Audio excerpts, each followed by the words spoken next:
as Cabinet Secretary for Education, there is what we call collective responsibility. Because we have one government. Do you get the point?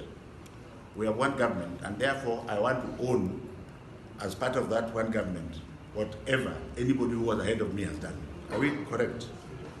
If you want my personal opinion, as a professor who has taught for 41 years, and with all humility, I would want to say this. Teaching is the most important profession. It's next to God, isn't it? And in my experience, before you teach a subject, listen to me very carefully. Before you teach a subject, you must be able to understand that subject. If we agree on that one, then there should be no argument about this. Because the people who did not understand the subject, tell me how they are going to be able to teach it. That is my personal opinion. There's nothing personal about this. Before you can teach, and that's why we are training these people, before I can teach surgeons, I had to be taught to be able to teach, to understand the subject of surgery itself. So that is actually what is at the core here.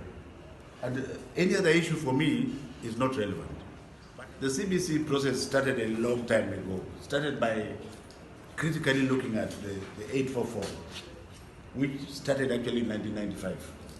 And the faults of that system, we kept on looking at them and saying perhaps it can be corrected this way, it can be corrected this way. And in 2012, there was a task force which formed the blueprint of where we are today. First of all, I want to debunk the fact that Kenya will ever be completely ready for the CBC. Forget about that one. There is no time that the country will be completely ready for the CBC.